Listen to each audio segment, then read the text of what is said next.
방송에서 제공하는 투자 정보는 투자 판단에 대한 조언입니다.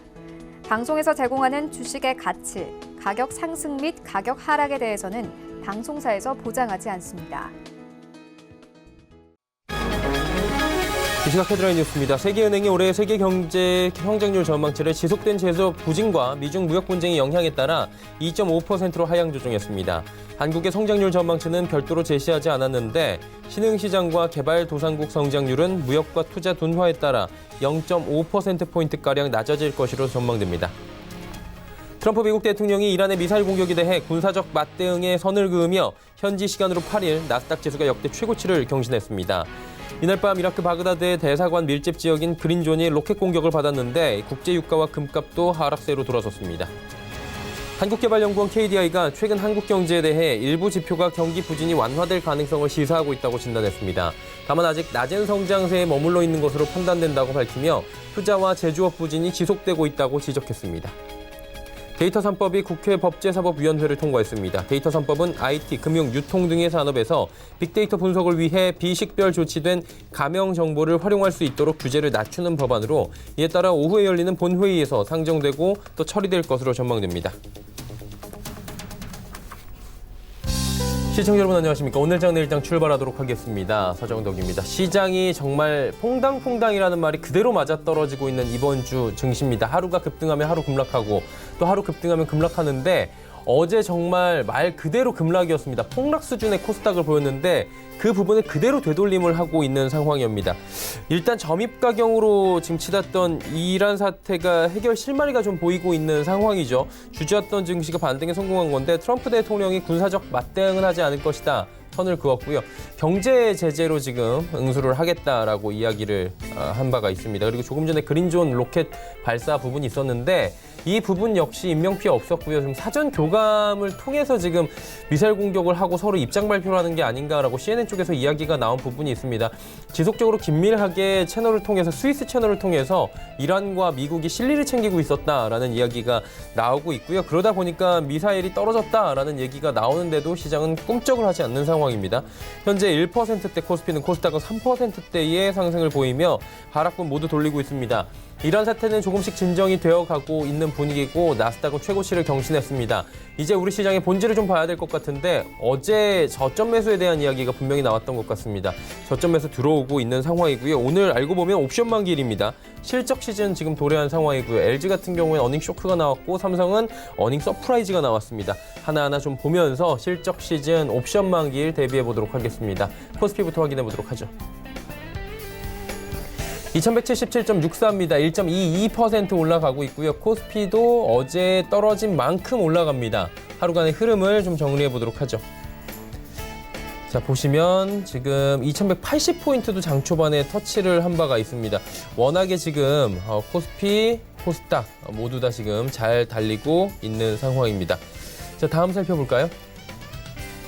개인이 2203억 원을 지금 사고 있고요. 기관, 외국인이 동반 매도를 보이고 있는데 기관이 1984억 원을 지금 팔고 있고요. 외국인도 팔고 있습니다. 일단은 차익, 비차익 부분을 좀 봐야 될 것 같은데 오늘 옵션 만기일이다 보니까 그동안의 물량 청산 부분도 분명히 있어 보입니다.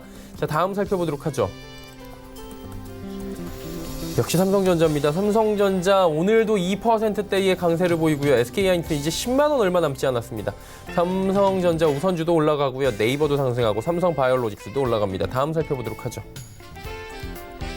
현대차가 하락합니다. 이 좋은 장에서 현대차는 밀립니다. 지금 현대차가 12만 원대부터 쉼없이 내려오고 있는 상황입니다. 세스에서 지금 여러 가지 얘기 나오고 있고 긍정적인 얘기 나오는데 현대 위안은 올라갑니다. 계열사 중에. 근데 현대 모비스도 뭐 시원찮고요. 전체적으로 지금 완성차 업종들이 오늘도 힘을 못 내고 있는 상황입니다. 상승폭도 굉장히 저조합니다. 셀트리온, LG화학 올라가는데 화학주들도 오늘 전체적으로 봤을 때 LG화학은 화학이라고 하지만 전기차 부분도 있고 종합적으로 움직이기 때문에 타격이 없지만 오늘 화학주들 특히 유가와 연동된 부분이 있는 곳들은 크게 밀립니다. 금, 유가, 방산 이쪽은 오늘 그동안 오른 부분 하루에 거의 다 반납하고 있다라고 보시면 될 것 같습니다. LG생건도 빠지고요. 다음 살펴볼까요? 자, 보시면 포스코도 올라가고요. 삼성물산, 신한지주, KB금융 올라가는 가운데 통신주들이 요즘에 약세의 흐름을 계속 가져가죠. SK텔레콤도 그렇게 크게 움직이진 못합니다. 자, 다음 살펴보도록 하죠. 662입니다. 하루 만에 660선까지 단숨에 회복을 하고 있는 코스닥인데 상승폭이 정말 대단합니다. 어제 640선도 이탈이 되면서 지지라인 1차 무너졌다 뭐 이런 얘기들 나왔었고요. 추가 하락에 대해서 염두에 둬야 된다. 지정학적 리스크 얘기들 많았는데 결국엔 지금 다시금 제자리로 돌려놓고 있는 코스닥 지수입니다. 일단 사태가 더 이상 진전이 되지 않다 보니 코스닥 쪽은 안도 랠리를 다시 시작을 하는 모습이고요. 다음 살펴보도록 하죠. 자, 662까지 올라옵니다. 현재 포인트가 장중 고점인데 지금 보시면 안 무너집니다. 지수가 무너지지 않고 그대로 움직이고 있는 상황입니다. 수급 주체 보셔도 수급도 나쁘지 않습니다. 외국인이 강하게 지금 매수를 해주는데 코스닥 이만큼 올린 게 다 외국인입니다. 1,423억 원. 어제도 사실 저점 부근에서 640선 무너지고 코스피도 2,130포인트대 접어드니 외국인들이 강한 매수를 보인 바가 있었는데 지금 저점에서 외국인들이 우리 시장을 코스피, 코스닥 할 것 없이 담고 있는 분위기입니다. 다음 보도록 하죠. 셀트리온 헬스케어, HLB, CJNM, 펄어비스, 스튜디오 골드래곤 올라가는데 HLB가 10%가 넘게 올라가네요, 지금. 시총 2위 종목이 이만큼 올라갑니다. 지금 HLB 오늘 장 초반부터 분위기 괜찮았는데 11만 원대 또 뚫고 올라가는 모습 포착이 되고요. 다음 살펴보도록 하죠. KMW도 크게 올라가고 헬릭스미스도 올라가고 SK머티리얼즈, 메디톡스, 파라다이스까지 전부 다 상승합니다. 다음 살펴볼까요? 원익 IPS, 슈젤, 메지온, SFA, 솔브레인까지 한 종목도 빠짐없이 1위부터 15위 종목들 모두 올라가고 있고요. 코스닥 같은 경우는 내리는 종목이 84종목밖에 되지 않을 정도로 오르는 종목은 1221종에 달할 정도로 지금 내리는 종목 찾기가 어려운 상황입니다. 원달러 환율도 보도록 하죠. 환율 조정 받을 수밖에 없는 자리 1161원 30전입니다. 일단 원달러 환율이 어제 장중에 10원 정도까지 급등했었는데 마감보다도 더 많이 빠져 내려오네요. 1160원대 초반까지 단숨에 또 밀려 내려오면서 환율도 최근에 롤러코스터입니다. 금일 본 방송에서 제공해드리는 정보는 투자 판단에 대한 조언일 뿐입니다. 해당 주식의 가치와 수익률 보장해드리지 않는다는 점 참고해 주시길 바랍니다. 특징주 바로 살펴보도록 하겠습니다. 정보경 캐스터입니다. 네, 미국과 이란의 군사적 긴장감이 완화되면서 코스피 어제의 하락분을 모두 만회하는 모습입니다. 코스피가 1%대, 코스닥이 3%대 강한 상승 흐름 보여주고 있는데요. 이 시각 이슈 종목들 지금부터 만나보시죠. 오늘의 종목 핫3입니다. 한국화장품, 극동유화, 파루가 올라와 있습니다. 오늘의 첫 번째 종목은 파루인데요. 국내에서 처음으로 중국 폐렴 의심 환자가 발생하면서 관련주들이 오르고 있습니다.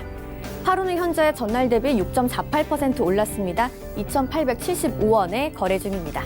하루간의 흐름도 확인해 보시죠. 네, 오늘 큰 폭으로 상승 출발했는데요. 현재는 상승분을 많이 반납한 모습입니다. 중국에서 원인 불명의 폐렴 환자가 늘고 있습니다. 국내에서도 첫 의심 환자가 신고됐는데요.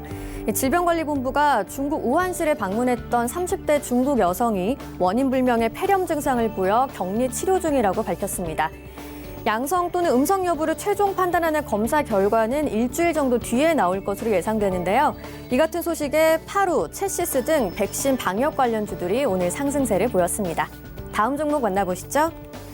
미국과 이란의 무력 충돌 우려가 완화되면서 관련주들이 오늘은 급락하고 있습니다. 극동유화는 현재 가격 제한폭까지 내려갔습니다. 4,060원에 거래 중입니다. 하루간의 흐름도 확인해 보시죠. 네, 어제 급등했던 주가가 오늘 쭉 빠져 내려갔습니다. 지금 하한가에서 풀리지 않고 있습니다. 트럼프 대통령이 이라크 내 미군 기지에 대한 이란의 미사일 공격과 관련해서 미국 측 사상자가 한 명도 없었다고 밝혔습니다. 또 군사력 사용을 원치 않는다고 발언하면서 원유 공급에 대한 불안 심리가 해소됐는데요. 석유화학주들은 이란발 중동 리스크의 국제유가가 급등하면서 며칠간 상승세를 이어왔죠. 오늘은 국제유가가 하락하면서 급동유와 흥구석유 등이 장중 하한가를 기록했습니다. 오늘의 마지막 종목 만나보시겠습니다.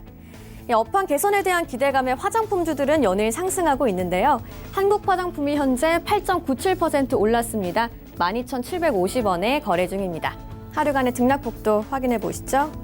네, 오늘 52주 신고가를 경신했는데요. 오전장에 수직 상승하면서 최고가 13,500원을 터치했습니다.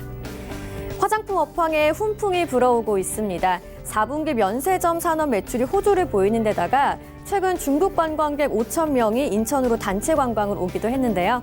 여기에 시진핑 주석의 방안으로 인한 한한령 완화 기대감도 연일 더해지는 상황입니다. 업황이 개선되면서 한국 화장품, 아모레퍼시픽, 토니모리 등 화장품주들이 모두 동반 상승하는 모습입니다. 지금까지 이 시각 종목 핫3의 정보경이었습니다. 자, 시장 이슈 점검해 보도록 하겠습니다. 펠리지 투자앤리서치 김민수 대표 오늘도 연결돼 있습니다. 안녕하세요, 대표님. 네, 안녕하십니까. 예, 이제 뭐 이란발 리스크가 조금 잦아들었으니까 좀 벗겨내고 이제 시장을 좀 보도록 하겠습니다. 삼성전자 당연히 봐야 되는 시점이었잖아요. 4분기 잠정 실적 나왔는데 예상치 상회했습니다. 7조 1,000억 원 정도 나왔어요. 실적에 대한 분석을 먼저 해봐야 될 것 같은데요.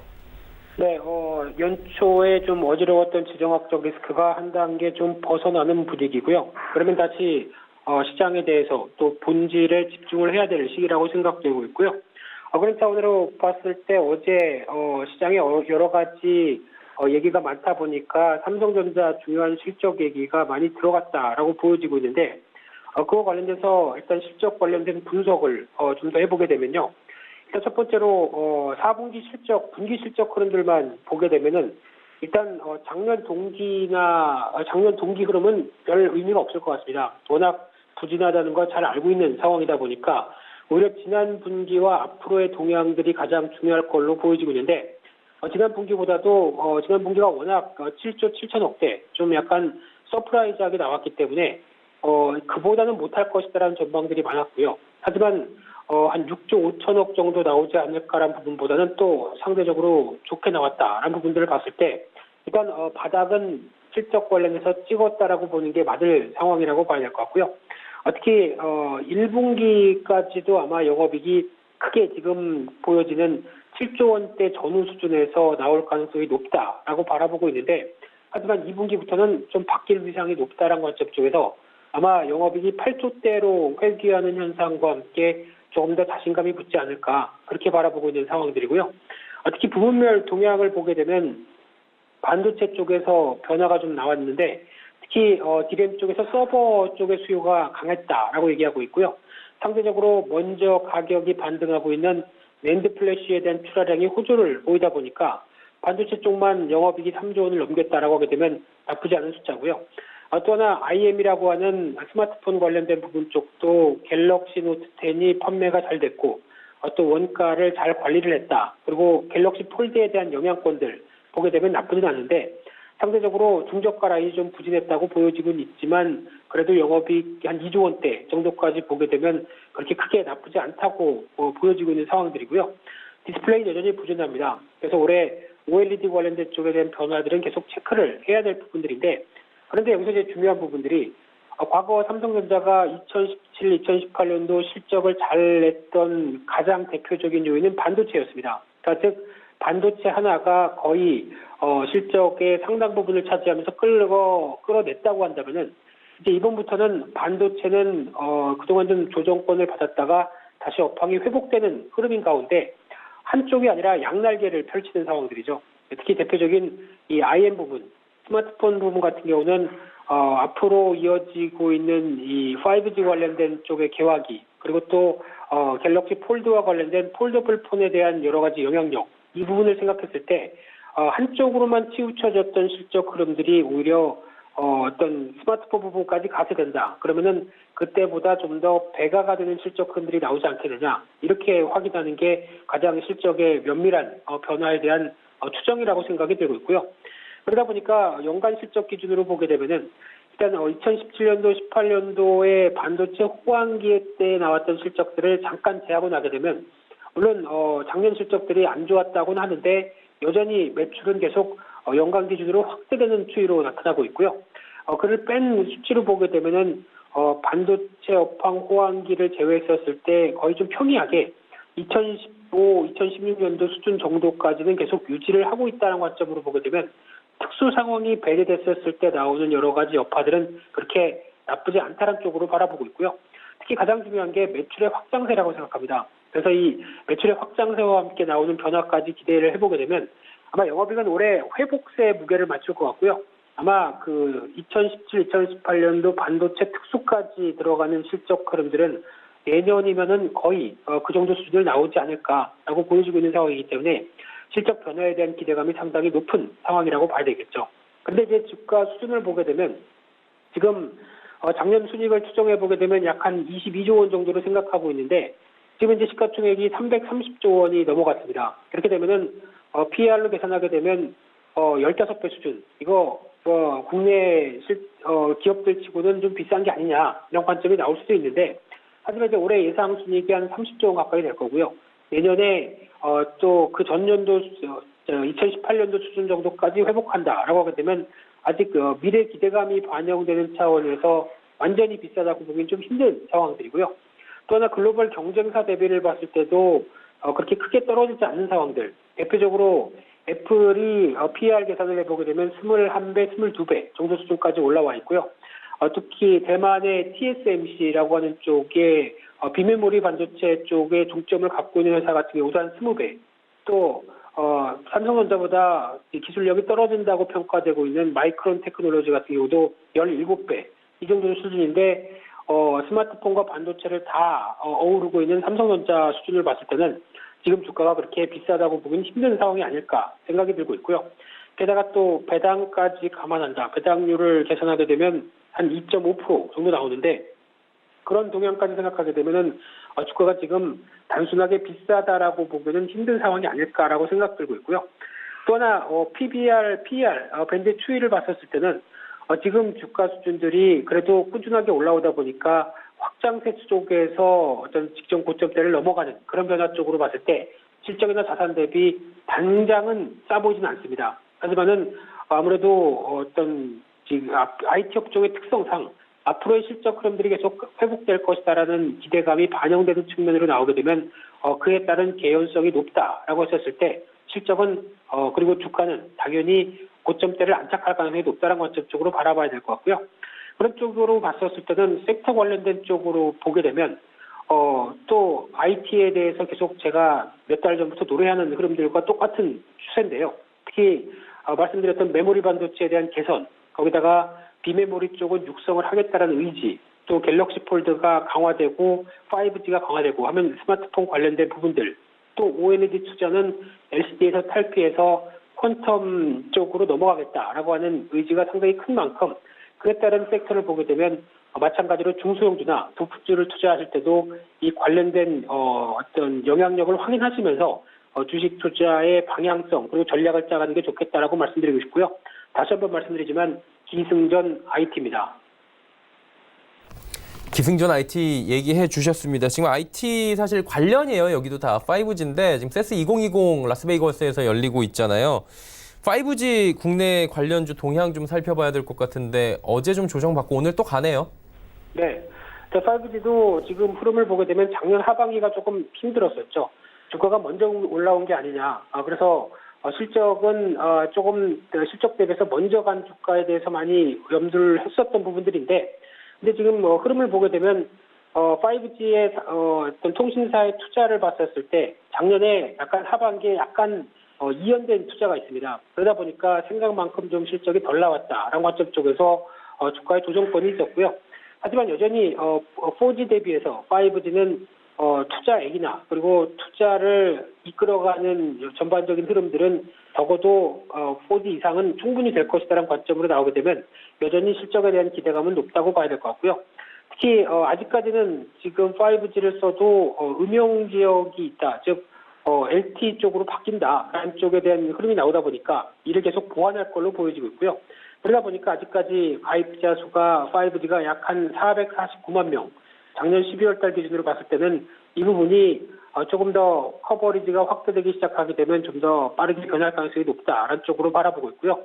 또 하나 정부도 정책적인 지원들이 커지고 있죠. 그래서 5G 네트워크 품질 개선을 위해서 5G 투자 촉진 3대 패키지까지 내놓을 정도로 좀 더 어떤 강화된 정책적인 변화가 기대가 되고 있고요. 더 중요한 흐름들은 글로벌 5G가 이제 본격화될 흐름이라고 봐야 될 것 같습니다. 특히 지금 일본 같은 경우도 도쿄올림픽 개막과 함께 5G 올림픽이라고 얘기를 할 만큼 이제 올해 봄부터 어떤 지금 7월 달까지 가장 강하게 투자를 할 걸로 보여지고 있고요. 그런 차원으로 봤을 때 투자액 자체도 NTT 도코모만 하더라도 우리나라 돈으로 거의 8조 원 가까이 집중 투자를 할 걸로 보이는 만큼 국내 3사가 투자한 금액을 거의 한 회사가 투자한다라고 하게 되면 그런 관련된 일본의 어떤 관계된 모멘텀은 클 수밖에 없다고 봐야 될 것 같고요. 또나 중국 같은 경우도 지금 5G 관련돼서 투자가 아직 상용화가 본격적으로 되지 않은 상황 쪽에서 지금 작년 대비해서 아마 2022년, 2023년 가게 되면은 거의 10배 이상 투자를 할 것이다라는 관점들이 높다 보니까 또 중국 관련된 모멘텀들도 큰 상황들이죠. 따라서 지금 관련된 흐름을 봤을 때는 아무래도 해외발 모멘텀이 있는, 그래서 해외에서 수주를 받아서 여러 가지 실적에 보강이 될 수 있는 어떤 종목들은 계속 관심 있게 볼 필요가 있다라는 관점적으로 바라보면서 가장 대표적으로 그동안 실적이 KMW나 RFHIC, OE솔루션 대표적인 세 종목만 본다고 하더라도 작년에 뚜렷한 실적 변화가 좀 나왔던 상황들이고요. 그런 상황에서 올해도 여전히 성장세가 이어진다라고 하게 되면 작년에 주가가 많이 올랐던 부분에 대해서 그에 따른 기간이나 여러 가지 차익 매물을 좀 소화했다고 하게 되면은 지금부터는 또다시 다음 국면을 생각하면서 봐야 될 부분이다라고 생각이 들고 있고요. 대표적으로 그렇게 봤을 때 주가가 어느 정도 좀 조정권을 맞췄던 KMW라든가 또나 계속 최근에 신고가가 나왔던 종목들이죠. 한번 5G 언급을 드렸을 때 관심주로 말씀드렸던 종목들 HCT나 HFR 같은 경우도 여전히 실적 관련된 기회 요인들이 높다라는 쪽으로 봤을 때 이런 종목들도 같이 관심 있게 보시면서 대응할 필요가 있다. 이렇게 말씀드리겠습니다. 네, 5G 관련주 이야기까지 나눠봤습니다. 오늘 말씀 여기까지 듣겠습니다. 고맙습니다. 네, 감사합니다. 펠리스 투자 리서치 김민수 대표와 함께했고요. 이슈 칼럼 이어집니다.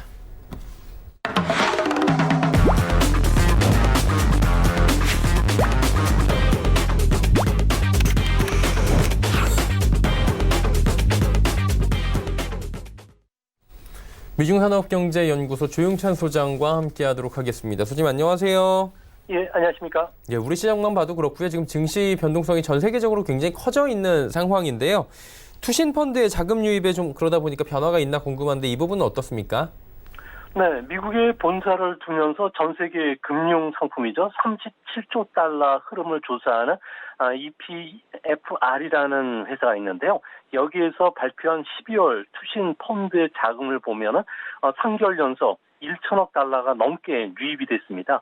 MMF라든지 채권 쪽으로도 유입이 됐고요.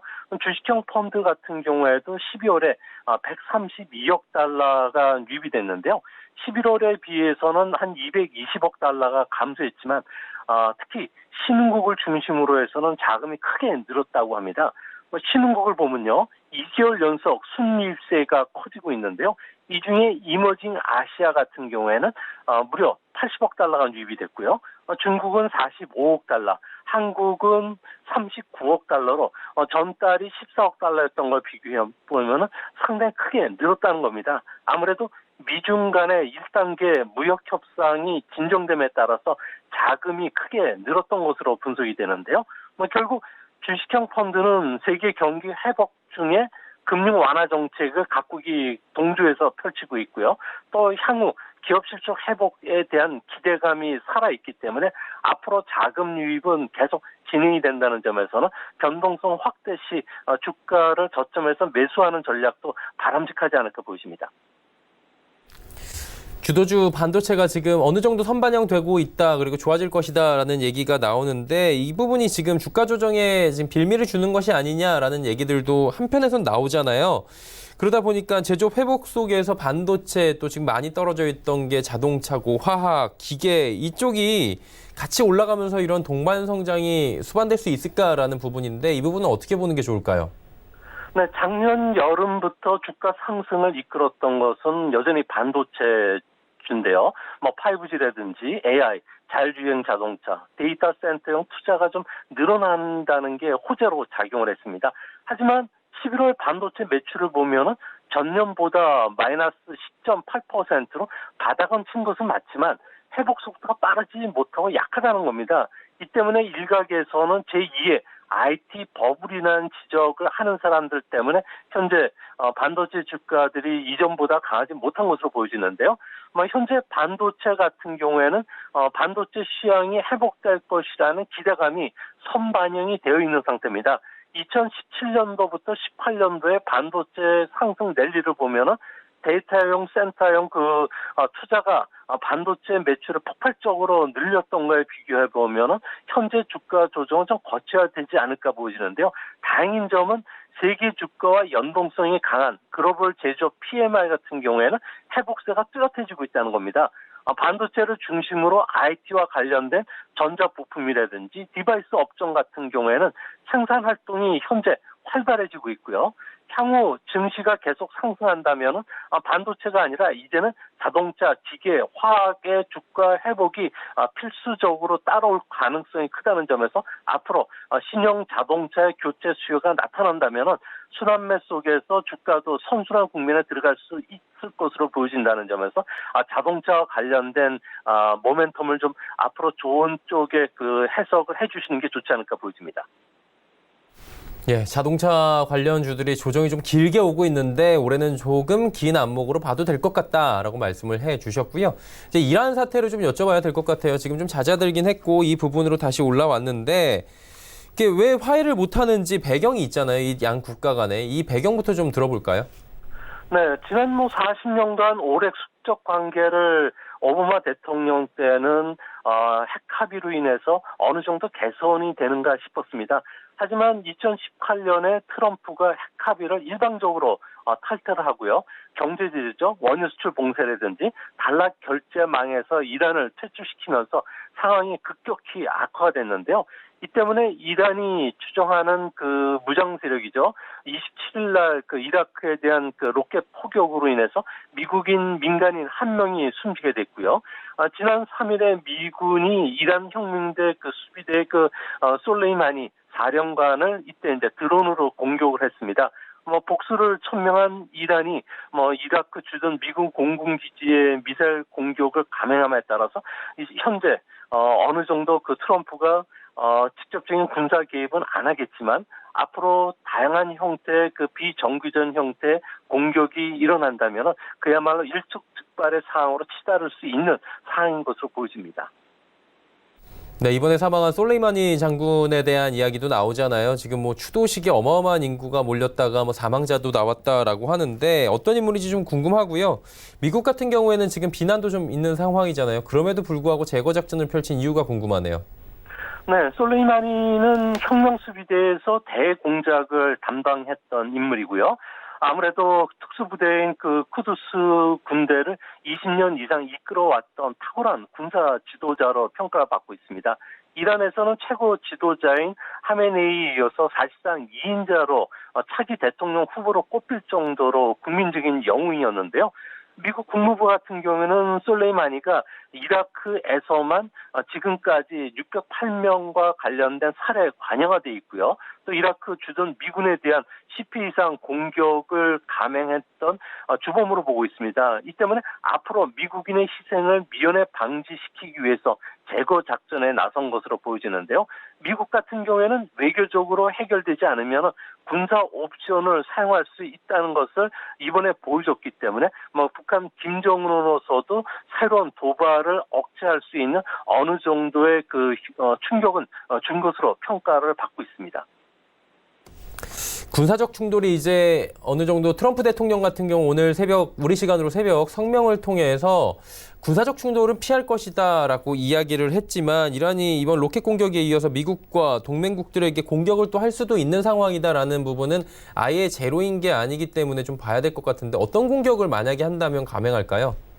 네, 어제 이란의 최고 지도자인 하미네이 같은 경우에는 13가지 보복 시나리오가 있다고 밝혔는데요. 향후 이제 미국이 경제 제재를 강화하기로 했던 만큼 언제든지 충돌이 벌어질 수가 있고요. 경제 제재를 해제시키기 위해서 이란 같은 경우에는 시아파 무장 세력이라든지 무장 조직 헤즈볼라를 통해서 미군에 대한 군사적 공격도 있겠지만 미국군을 납치해서 대여론전을 펼칠 가능성이 크다는 겁니다. 이렇게 되면 대선을 불과 10달 앞두고 있는 트럼프 입장에서는 상당히 입장이 난처해질 수밖에 없고요. 또 이란 이란 같은 경우에는 세계 군사력 순위가 14위로 미국을 상대해서 전면전을 일으킬 가능성은 거의 없습니다. 이 때문에 서방의 주요 산업시설이라든지 미국 기업에 대한 대규모 사이버 공격을 감행을 할 것으로 보여지는데요.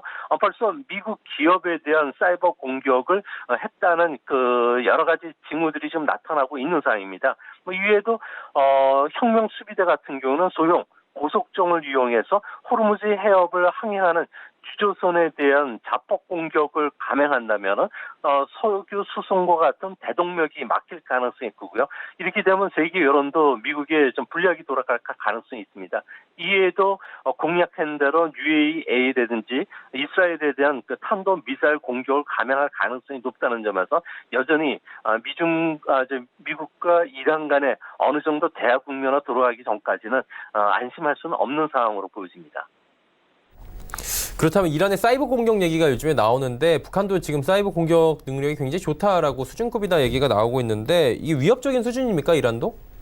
네, 미국의 싱크탱크죠. 랜드 연구소에 따르면은 2007년 미국이 이란의 그 우라늄 농축 시설에 악성 코드를 심은 적이 있었는데요. 이때 원심 분리기가 파괴되면서 상당히 충격을 받았다고 합니다. 이후부터는 이란이 사이버 능력을 강화시키기 위해서 현재 노력하고 있는데요. 현재는 12만 명 정도의 사이버 군대를 갖고 있다고 합니다. 2012년도였죠.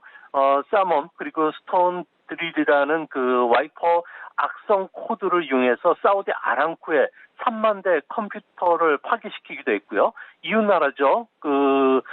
수니파의 그 UAE 국가, 카타르, 쿠웨이트와 같은 민간 기업에 파상적인 사이버 공격을 상당히 감행을 했다고 합니다. 앞으로 서방의 인프라 시설이든지 민간 기업의 사이버 공격을 갈 가능성이 큰데요. 우리나라가 이란을 둘러싼 미국 동맹국에 가입했다면 우리나라에 대한 사이버 공격도 감행할 가능성이 크다는 점에서 이란의 이 문제도 우리가 좀 눈여겨봐야 되지 않을까 생각이 듭니다. 네, 이제 미국의 행보를 좀 봐야 되는데 트럼프 대통령 같은 경우에는 군사적 조치는 하지 않겠다라고 선을 확실하게 그었습니다. 그 덕에 지금 글로벌 증시가 안정을 찾은 건데 그 밖에 이제 경제적 제재를 좀 가하겠다라고 했잖아요. 사실 50곳에 달하는 52곳 정도의 공격을 할 수 있다. 중요 시설에 이렇게 얘기를 했는데 직접적으로 군사 공격을 하지 않은 이유가 있을 텐데요. 네, 미국 같은 경우는 중동 35곳에 중요 거점을 두고 있고요. 이외에도 항공모함이라든지 해병 원전단들을 파견하고 있는 상태입니다. 언제든 이란에 대한 공격이 가능한데요. 1차적으로는 이란에 대해서 미사일이라든지 파상 공격은 언제든지 할 수 있고요. 또 전면전과 관련해서도 대비해놨다고 폭스 뉴스가 보도를 하기도 했었습니다. 이 내용들을 보면요. 이란 같은 경우에는 이라크보다도 인구나 국토 면적이 3배 규모입니다. 이 때문에 동맹국들과 함께 이란의 군사작전 계획을 펼치려면 160만 명의 군사력이 필요하다는 거죠. 전면전이 벌어진다면 중동 지역의 무장 민병대와도 싸워야 되는 만큼 양측에서 최대 수만 명의 사망자가 나오고요. 이란의 그 정권 교체까지 간다고 염두에 뒀을 경우에는 수백만 명의 희생자가 필요하게 된다는 겁니다. 이렇게 되면 11월 대선을 앞둔 트럼프에게는 최악의 악수가 될 수가 있기 때문에 전면전을 피하고 대신 새로운 경제 제재를 강화를 통해서 이란으로 하여금 핵 합의와 관련된 전향적인 자세를 이끌어나겠다는 게 트럼프 생각이지만 이는 이란의 그 이익과도 배치되기 때문에 효과를 거둘 줄은 사실상 불가능하지 않을까 보여집니다. 일단 양 국가가 지금 어느 정도 물밑 접촉도 했다라고 CNN에서 나오긴 했는데 쉽게 끝나진 않을 부분이잖아요. 이란 같은 경우 경제 제재에 대해서도 지금 반발을 하고 있는 것 같아요. 핵무기 개발도 포기하지 않고 테러 활동 계속 만약에 국지적으로 한다면 미국과의 충돌 나타나고 3차 오일 쇼크 이게 시나리오 중에 하나였는데 가능성은 낮다라고 하지만 이 부분도 좀 짚어주셔야 될 것 같아요. 네, 사우디 같은 경우에는 이란으로부터 공격을 여러 차례 좀 받아왔던 터인데요. 만약에 현재 공격과 관련해서 전쟁이 일어났을 경우에는 아무래도 특이적인 매수세가 원유 시장에 유입되면서 국제 유가는 배럴당 5에서 $10 정도까지 올라간다는 건 좀 정설인 것으로 보여집니다. 만약 호르무즈 해협까지 봉쇄가 되는 본격적인 무력 충돌이 일어난다면은 이와 관련해서 영국의 조사 회사이죠. 캐피탈 이코노믹스 같은 경우에는 호르무즈 해협의 원유와 관련된 전 세계 수송의 3분의 1이 지나가기 때문에 최악의 경우에는 $150대까지도 급등할 수 있을 거로 보고 있습니다. 하지만 대규모 전투가 일어나더라도 호르무즈 해협이 봉쇄가 되지 않는다면 일시적으로 $80-90까지는 충분히 올라갈 수 있지 않을까 보여집니다. 다만 이제 여기에 문제가 될 수 있는 것은 제2의 그 시리아 사태처럼 중동 지역의 여러 나라들이 불안해지면서 원유 생산을 하게 될 수 없을 때는 제3차 오일 쇼크가 발생할 가능성이 더 높아지기 때문에 현재보다 미국이 중동과 관련돼서 그 지정학적 위험을 잘 관리하느냐 여부에 따라서 오일 쇼크도 일어나지 않을 가능성도 항상 내포돼 있다고 생각이 됩니다. 만약 가능성 굉장히 희박하다곤 하고 전일 유가도 많이 내렸지만 만약에 3차 오일 쇼크가 발생한다면 우리나라에도 엄청난 충격일 것 같은데 그 부분 살짝 짚어볼까요? 네, 원유의 대중동 의존도를 보면요. 우리나라 같은 경우는 82% 정도 됩니다. 일본이 87% 다음으로 높은데요. 우리나라가 수입하는 원유의 70%가 이런 호르무즈 해협을 통해서 수입이 됩니다. 또 가스도 30%가 통과되는데요. 해협이 봉쇄가 된다면은 원유 도입의 차질을 빚을 수가 있게 되고요. 이렇게 되면 기업들은 유가 상승에 따른 비용 부담이 크게 증가할 수밖에 없습니다. 또 한 가지는 세계 경기 하락에 따른 수출 감소라는 경제적 충격을 직격탄을 받게 되고요. 이제 앞으로 시간이 흐를수록 안전자산 선호 현상으로 인해서 주가 하락에 따른 소비 감소도 일어나게 되고요. 또 환율이 불안해진다면 최근 유입되기 시작했던 외국인의 투자 자금들이 본격적으로 이탈할 가능성이 크다는 점에서는 2차 경제적 충격이 발생할 가능성이 큰데요. 아무래도 중동 사태가 불안이 장기화된다면 올해 우리나라의 경제 성장률은 2% 이하로 떨어질 확률이 더 높지 않을까 생각이 됩니다. 조금 전에 원유 대중동 의존도가 82%라고 말씀을 해주신 바가 있었는데 수입원을 좀 다변화하는 대책을 쓰면 위험도가 낮아지지 않을까, 한마디로 분산하면 낮아지지 않을까라는 생각 드는데 이 부분은 어떠세요? 네, 기업 입장에서 봤을 경우에 위험 지역인 중동 의존도를 낮춰야 되지만 말처럼 쉽지가 않습니다. 중동은 원유 수입의 가장 근거리 공급원이기 때문에 그렇습니다. 아프리카 같은 경우에는 중동 지역보다 정전이 더 불안하고요. 또한 그 수송비가 훨씬 비싸기 때문에 아무래도 정유회사들 같은 경우는 채산성을 맞추기 힘듭니다. 또한 정유회사들 같은 경우에는 중동산 원유에 맞춰서 타랑 시설을 해놨는데 이것도 바꿔야 되기 때문에 비용이 천문학적으로 늘어나고요. 오만이라든지 미국, 멕시코, 러시아 쪽으로 수입원을 바꾸면 아주 현실적인 대안이 될 수가 있겠지만 대체 원유 공급원을 확보하기 위해서 바꿨을 경우에는 추가 비용이 엄청나게 늘어납니다. 또한 그 슈엘가스 같은 경우에 수입을 한다 그러면 수입 가격이 더 올라갈 수밖에 없는데요. 추가적인 비용이 정유사들이 만만치 않기 때문에 석유 수입 부담금에서 정부가 이것을 좀 감면해 줘야 되는데 아직 그 우리나라 정부가 이렇다 할 대응책이라든지 대안을 내놓지 않고 있기 때문에 기업 입장에서는 수입선을 다변화시킨다는 것은 사실상 현재로서는 불가능하다고 보여집니다. 그리고 지금 해리 해리스 주한 미국 대사가 한국군에 대해서 호르무즈 파병을 요청을 한 상황으로 저희가 언론 보도를 통해서 들었는데 강경화 외교부 장관 같은 경우는 반드시 미국과 우리의 입장이 같을 필요는 없다라고 좀 다소 해리스 주한 미국 대사의 말에 대해서 조금 이제 반박을 하는 얘기가 나왔습니다. 이 부분에 대해서 많은 분들이 가야 되나 말아야 되나 지금 설왕설래가 있는 상황인데 이 부분 어떻게 보십니까? 네, 호르무즈 해협이 봉쇄가 됐을 경우에는 가장 타격을 받는 나라는 우리나라입니다. 미국 같은 경우나 유럽 같은 경우에는 호르무즈 해협을 통해서 원유 수입이 거의 없는 상태이기 때문에 오히려 우리나라 같은 경우는 더한 피해를 입을 수가 있고요. 또한 미국 동맹국으로서 자유로운 항행 보장을 위한 공동 방위에 동참을 거부했을 경우에는 경제적 피해는 고스란히 우리한테 들어온다는 겁니다. 더 중요한 것은 중동 위험 지역 내 우리 교민 철수를 하는데 미군의 도움이 없으면 불가능하고요. 이외에도 미국과의 방위비 협상을 앞두고 있고요. 북한과의 경제 협력에서도 미국 정부의 도움을 받아야 되는 상황인데 만약 우리의 그 이익을 위해서 모른 척 할 수도 없는 상황이지 않을까 보여집니다. 이 때문에 파병 규모라든지 시기를 놓고서는 미국과는 물밑 협상에 들어갈 수밖에 없는 상황으로 보여지는데요. 다만 이란이 그 미국에 대한 그 반격에 가당한다면 다른 나라들도 표적이 될 수 있다고 경고했던 만큼 앞으로 만반의 준비를 마치면서 파병도 바람직하겠고요. 또한 유럽 국가들이라든지 다른 나라들이 어떻게 하는지를 봐가면서 우리도 이거와 맞춰서 보조를 맞춘다면 비난을 덜 받는다는 측면에서도 외교적으로 현명하게 대처할 수 있는 전략적인 이익을 찾아야 되지 않을까 생각이 됩니다. 네, 호르무즈 해협 관련 이야기까지 나눠봤고요. 오늘 말씀 여기까지 듣겠습니다. 고맙습니다. 네, 감사합니다. 위중산업경제연구소 조용찬 소장과 함께했습니다.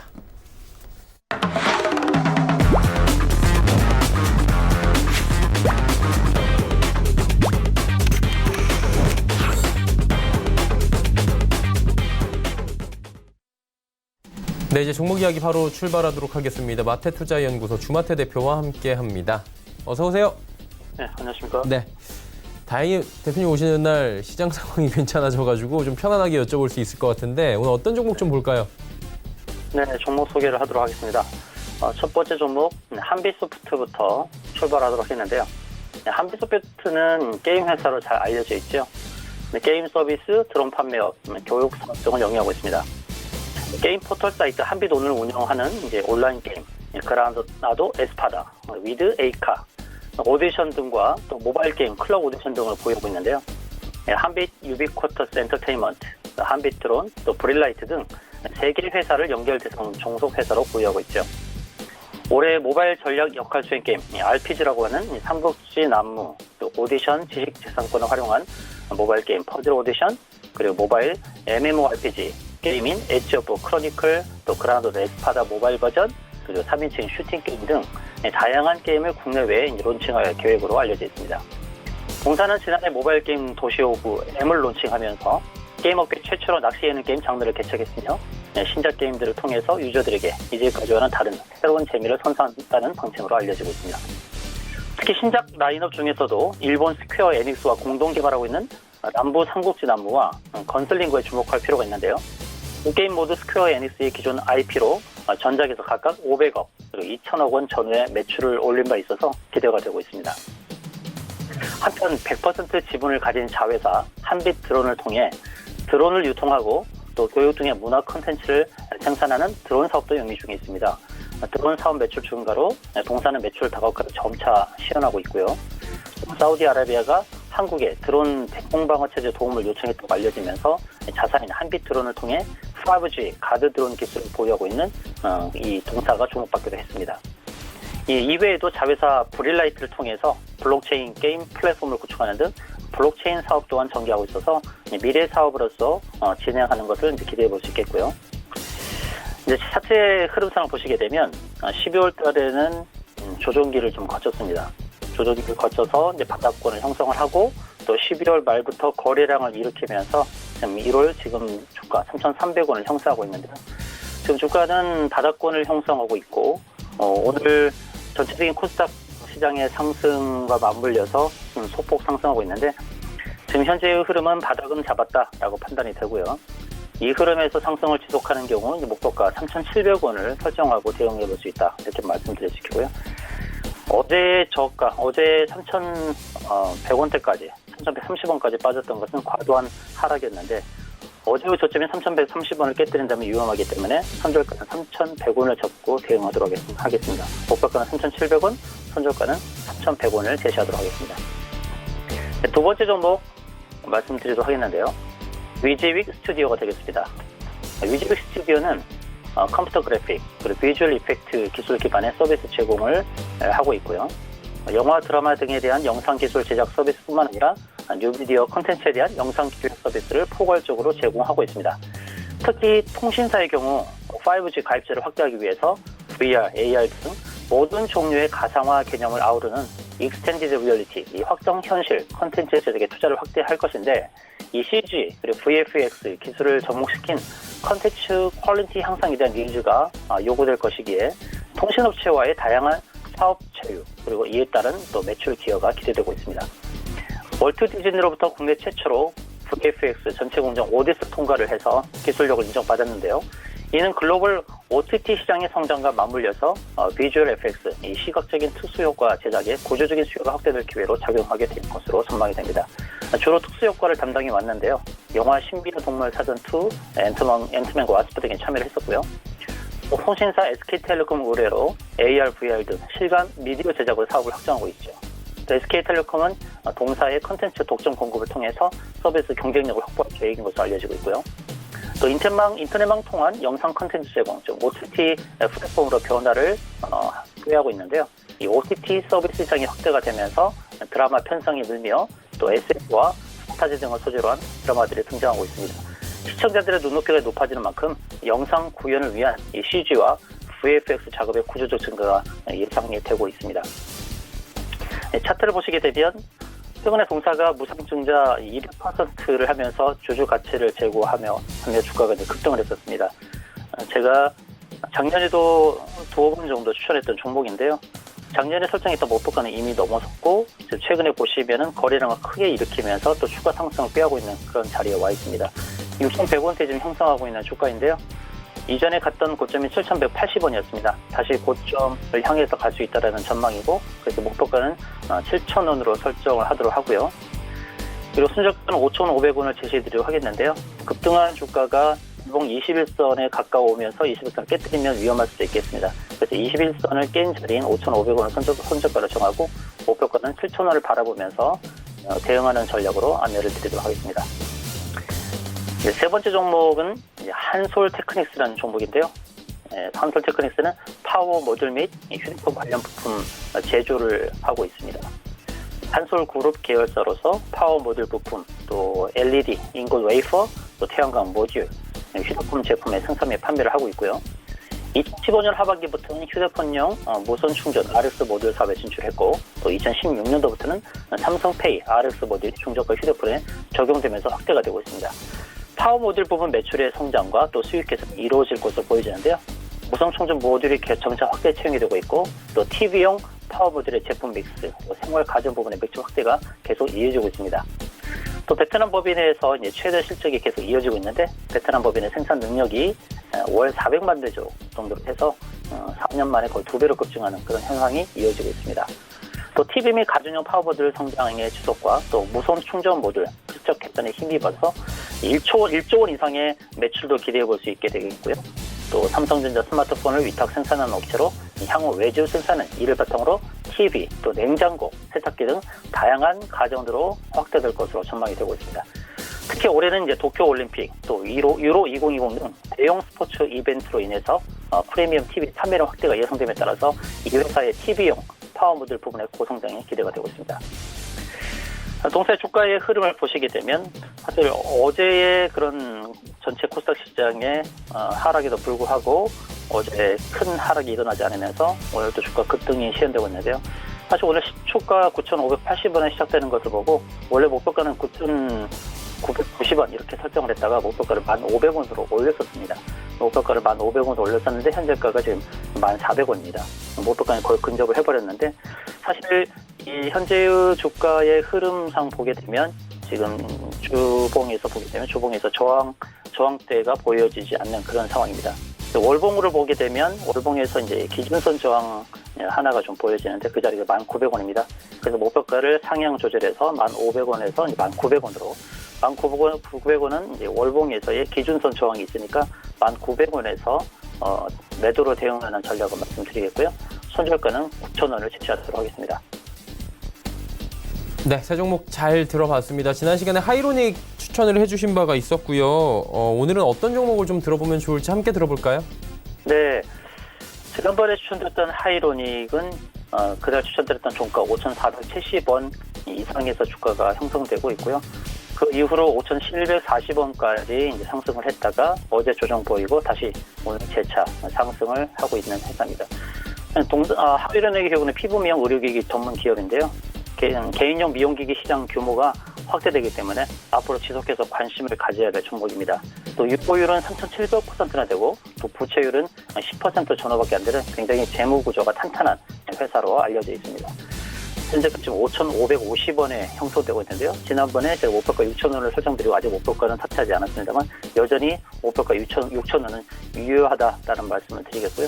하이로닉 계속해서 올해, 내년 계속해서 성장할 수 있는 회사이기 때문에 이 회사의 이름을 기억하시면서 하이로닉에 매수로 가담하셔도 좋겠다는 말씀을 드리도록 하겠습니다. 네, 하이로닉 이야기 나눠봤습니다. 자, 그럼 오늘 추천주 짧게 좀 여쭤볼까요? 단기 추천주로 말씀드린다면 조금 전에 말씀드린 한솔 테크닉스가 되겠는데요. 현재 1,400원 전으로 움직이고 있는데 1,900원, 현재 주가에서 500원 정도 추가 상승이 조만간 있을 수 있다라는 말씀드리겠습니다. 짧게 4%, 5% 수익 실현할 수 있는 종목이고요. 1,900원은 월봉상에서 기준선 저항이 있기 때문에 1,900원대는 꼭 매도로 대응하시라는 말씀을 드리도록 하겠습니다. 알겠습니다. 자, 오늘 말씀 여기까지 듣도록 하겠습니다. 마태투자연구소의 주마태 대표와 함께했습니다. 고맙습니다. 네, 고맙습니다. 네, 내일의 종목 330 이어갑니다.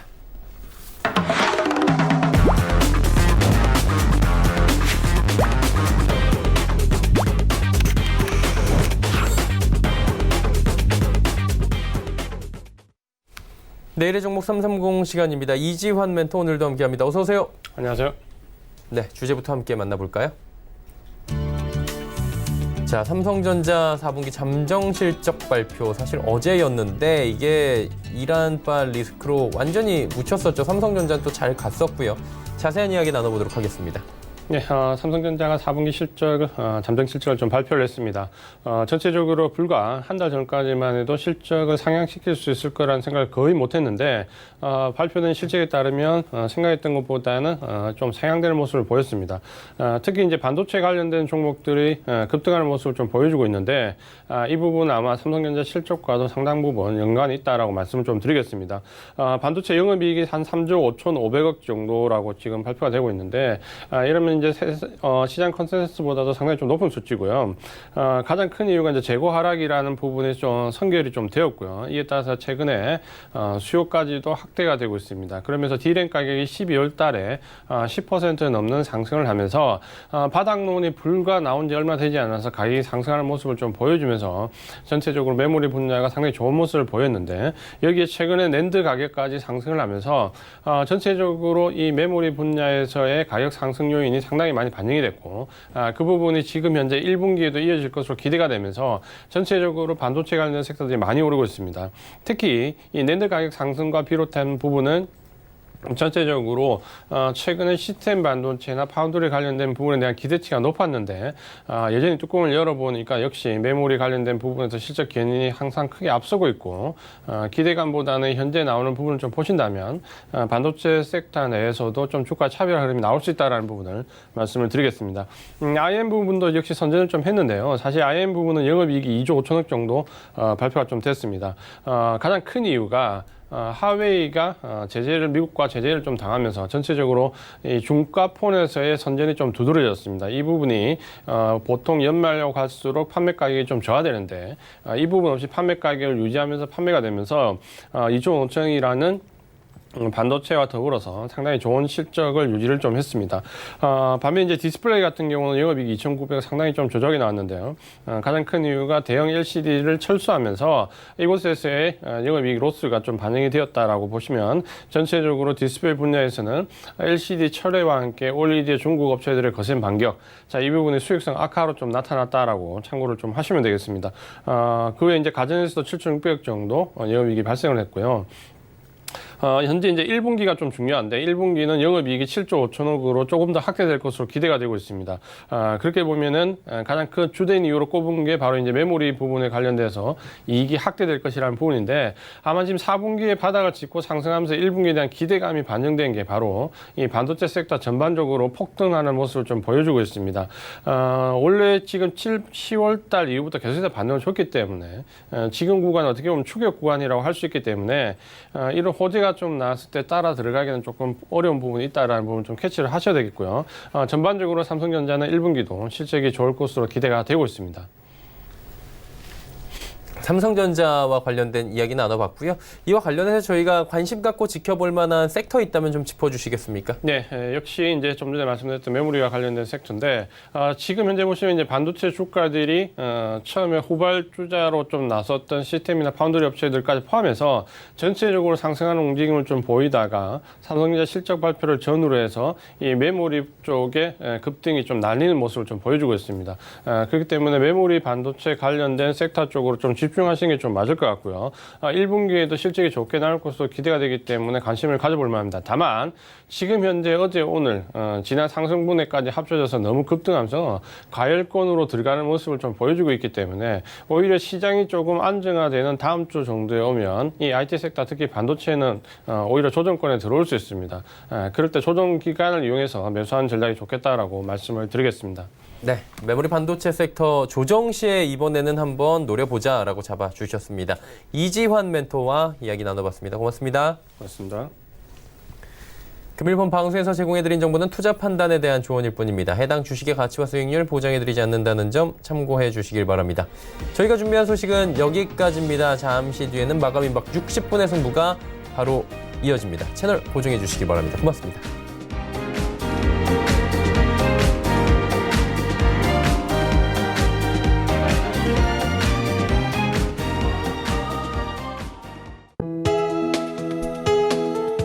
방송에서 제공하는 투자 정보는 투자 판단에 대한 조언입니다.